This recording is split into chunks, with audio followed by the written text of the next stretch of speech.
ഒരാൾ കേരളത്തിൽ സ്ഥിരതാമസമാണ് എന്ന് തെളിയിക്കുന്നതിന് ഇപ്പോൾ നൽകി വരുന്ന നേറ്റിവിറ്റി സർട്ടിഫിക്കറ്റിന് പകരം നേറ്റിവിറ്റി കാർഡ് ഫോട്ടോ പതിച്ച് നൽകുമെന്ന് മുഖ്യമന്ത്രി പിണറായി വിജയൻ പ്രഖ്യാപിച്ചത് ഇന്നലെയാണ്.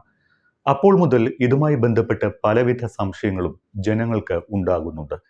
പൗരത്വത്തിന്റെ പേരിൽ ഒരാൾ പോലും കേരളത്തിൽ പുറന്തള്ളപ്പെടുന്ന അവസ്ഥ ഉണ്ടാകരുത് എന്നും അതിന് ഒരു പരിധിവരെ പരിഹാരമാകുന്നതാണ് നേറ്റിവിറ്റി കാർഡെന്നും മുഖ്യമന്ത്രി അവകാശപ്പെട്ടുവെങ്കിലും ഇക്കാര്യത്തിൽ ഇപ്പോഴും അടിമുടി അവ്യക്തത നിലനിൽക്കുകയാണ്.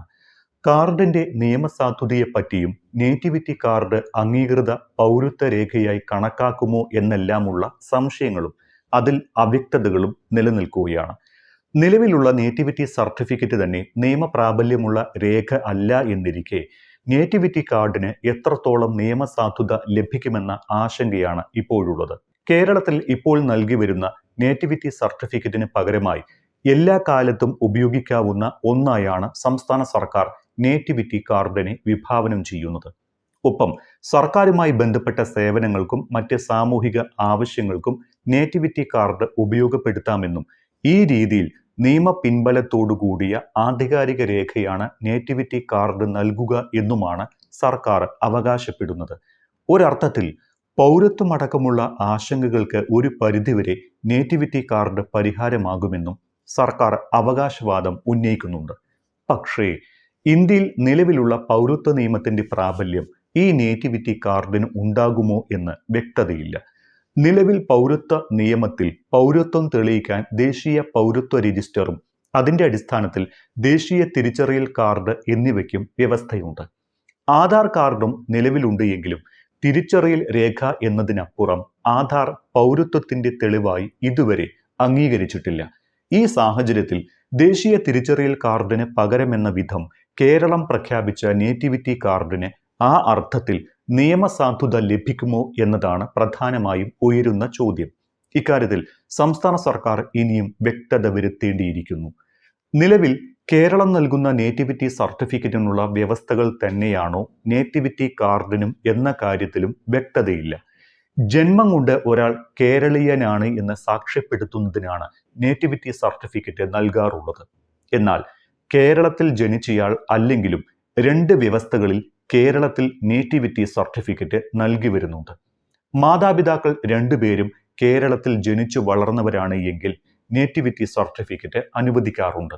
അതല്ല, മാതാപിതാക്കളിൽ ഒരാൾ കേരളത്തിൽ ജനിച്ചു വളർന്നയാളും ഒരാൾ മറ്റൊരു സംസ്ഥാനത്ത് ജനിച്ചു വളർന്നയാളുമാകുകയും വിവാഹശേഷം 2 പേരും കേരളത്തിൽ സ്ഥിരതാമസമാക്കുകയും ചെയ്താലും നേറ്റിവിറ്റി സർട്ടിഫിക്കറ്റ് അനുവദിക്കാറുണ്ട്. അതേസമയം തദ്ദേശ സ്ഥാപനങ്ങളിൽ ജനന സർട്ടിഫിക്കറ്റ് നേറ്റിവിറ്റി സർട്ടിഫിക്കറ്റിന് പകരമായി ഉപയോഗിക്കാം എന്നതിനാൽ സാധാരണഗതിയിൽ നേറ്റിവിറ്റി സർട്ടിഫിക്കറ്റിന്റെ ആവശ്യം വരാറില്ല. ജനന സർട്ടിഫിക്കറ്റ് ലഭ്യമല്ലാത്ത ആളുകൾക്ക് മാത്രമേ നേറ്റിവിറ്റി സർട്ടിഫിക്കറ്റ് അനുവദിക്കേണ്ടതുള്ളൂ. നേറ്റിവിറ്റി സർട്ടിഫിക്കറ്റുമായി ബന്ധപ്പെട്ടും തർക്കങ്ങൾ നിരവധിയാണ്. ആർക്കൊക്കെ നേറ്റിവിറ്റി സർട്ടിഫിക്കറ്റ് നൽകാം എന്നത് സംബന്ധിച്ച് മുൻപ് പല തർക്കങ്ങളും സുപ്രീം കോടതി വരെ കയറിയിട്ടുണ്ട്. കേരളത്തിന് പുറത്തു നിന്നെത്തി കേരളത്തിന്റെ സാമൂഹിക സാഹചര്യങ്ങൾക്കനുസരിച്ച് ജീവിക്കുന്ന ആളുകൾക്ക് കേരളത്തിൽ നേറ്റിവിറ്റി സർട്ടിഫിക്കറ്റ് നൽകാമെന്ന് മുൻപ് കേരള ഹൈക്കോടതി വിധിച്ചിട്ടുണ്ട്. അതേസമയം സമാനമായ ഒരു നിയമ തർക്കം തെലങ്കാനയിൽ ഉണ്ടായപ്പോൾ തെലങ്കാനയിൽ 9 മുതൽ 12 വരെ ക്ലാസ്സുകളിൽ പഠിച്ചവരെ മാത്രമേ ലോക്കൽ വിദ്യാർത്ഥിയായി കണക്കാക്കൂ എന്ന വ്യവസ്ഥ ഏതാനും മാസം മുൻപാണ് സുപ്രീം കോടതി ശരിവെച്ചത്. 2018 മറ്റൊരു കേസ് കേരള ഹൈക്കോടതിയുടെ പരിഗണനയ്ക്ക് വന്നിരുന്നു.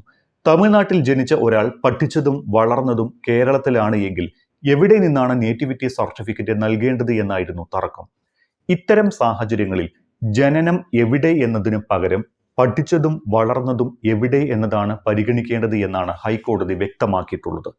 വിവിധ ആവശ്യങ്ങൾക്കായി പലപ്പോഴും നേറ്റിവിറ്റി സർട്ടിഫിക്കറ്റ് വാങ്ങേണ്ട അവസ്ഥയുണ്ടാകുന്നുണ്ട്. ഈ വിഷയം ഒരു പരാതിയായി സർക്കാരിന് മുന്നിലുണ്ട് താനും. ജനങ്ങളുടെ നിരന്തരമായ അഭ്യർത്ഥന കൂടിയായതോടെ ഇതിനൊരു ശാശ്വത പരിഹാരം കാണാൻ സർക്കാർ തീരുമാനിക്കുകയായിരുന്നു. അങ്ങനെയാണ് ഫോട്ടോ പതിച്ച നേറ്റിവിറ്റി കാർഡ് എന്നത് മന്ത്രിസഭ തത്വത്തിൽ അംഗീകരിച്ചത്. കാർഡ് വരുന്നതോടെ ഈ പ്രശ്നങ്ങൾക്ക് പരിഹാരമാകുമെന്ന് സർക്കാർ പറയുന്നു. നേറ്റിവിറ്റി കാർഡിന് നിയമപ്രാബല്യം നൽകുന്നതിനുള്ള നിയമത്തിന്റെ കരട് നിയമവകുപ്പുമായി കൂടിയാലോചിച്ച് മന്ത്രിസഭയുടെ പരിഗണനയ്ക്ക് സമർപ്പിക്കാൻ റവന്യൂ വകുപ്പിനെ ചുമതലപ്പെടുത്തിയിട്ടുമുണ്ട്. സർക്കാർ സേവനങ്ങൾക്ക് ഗുണഭോക്തൃ തിരിച്ചറിയൽ രേഖയായും കാർഡ് ഉപയോഗിക്കാനാകും. തഹസിൽദാർമാർക്കായിരിക്കും കാർഡിന്റെ വിതരണ ചുമതല. സ്വന്തം അസ്തിത്വം തെളിയിക്കാൻ ജനങ്ങൾ പ്രയാസം അനുഭവിക്കേണ്ടി വരുന്ന ദുരവസ്ഥ ആശങ്കാജനകമാണ് എന്നാണ് ഇതുമായി ബന്ധപ്പെട്ട് മുഖ്യമന്ത്രി പറഞ്ഞത്. ഒരാൾ താൻ ഈ നാട്ടിൽ ജനിച്ച് ജീവിക്കുന്നയാളാണെന്നോ സ്ഥിരതാമസക്കാരനാണ് എന്നോ ആരുടെ മുന്നിലും അനായാസം തെളിയിക്കാൻ പ്രാപ്തനാകണമെന്നും ഒരാളും പുറന്തള്ളപ്പെടുന്ന അവസ്ഥ വരരുത് എന്നും അതിനാണ് ആധികാരികവും നിയമ പിൻബലവുമുള്ളതായ രേഖ എന്ന നിലയ്ക്ക് നേറ്റിവിറ്റി കാർഡ് ആവിഷ്കരിക്കാൻ ഉദ്ദേശിക്കുന്നത് എന്നുമാണ് മുഖ്യമന്ത്രി പറഞ്ഞത്. എന്തായാലും നേറ്റിവിറ്റി കാർഡുമായി ബന്ധപ്പെട്ട ഈ സംശയങ്ങൾക്കെല്ലാം വ്യക്തത വരുത്തേണ്ടത് കേരള സർക്കാർ തന്നെയാണ്.